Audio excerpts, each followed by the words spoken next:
নমস্কাৰ আহকচোন আমি ভিতৰলৈ সেইটো হৈছে উইধুপা হয় সেই উইধুপাটো প্ৰায় বহু পুৰণি হয় ইয়াত আগতে মানে বিভিন্ন জীৱ জন্তু আছিলে আৰু এই প্ৰায় জীৱ জন্তুবিলাক এতিয়া যিহেতুকে মানুহৰ বসতিটো বাঢ়িল গতিকে ইয়াত জীৱ জন্তুবিলাক বৰ্তমান নাই আৰু প্ৰায় ইয়াত কিছু মানে বান্দৰ বিশেষকৈ এই গছৰ ওপৰত কেতিয়াবা বান্দৰ দেখা যায় আৰু সেই বান্দৰবিলাক মানে প্ৰায় মানুহে খেদিয়ে পেলায় কিন্তু খেদি পেলাই যদিও মানুহক মানে সৰু পোৱালিবিলাকে বিশেষভাৱে লগাই ফুৰে সিহঁতক বুজোৱা হয় যে এই গছৰ মানে ধৰক ইয়াত বান্দৰ থাকিব লাগে আৰু বান্দৰ থাকিলে যে ভাল লাগে এটা পৰিৱেশটো কি ধুনীয়া হয় এই জেগা বা ঠাইডোখৰত প্ৰায় আগতে এই জংঘলৰ যি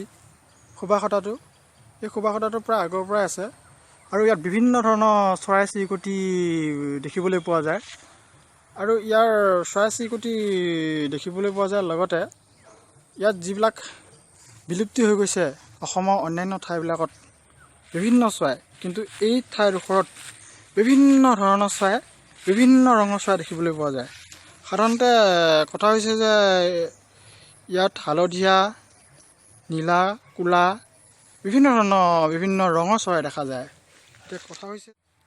এইটো গাঁৱলীয়া ভাষাত বিশেষকৈ গুলটি বুলি কয় সেই গুলটি প্ৰায় সিহঁতে বনাই লৈ মানে চৰাইবিলাক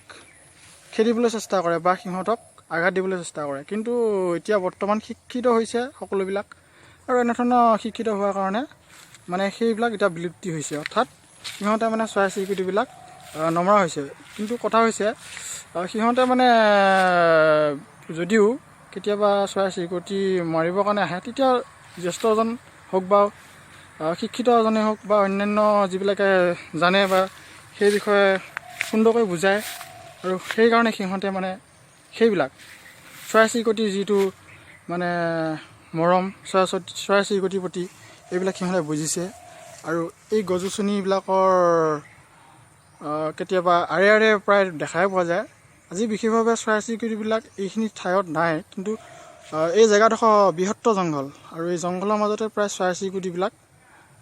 আছে আৰু হয়তো আগবাঢ়ি গ'লে অলপ দেখা পাম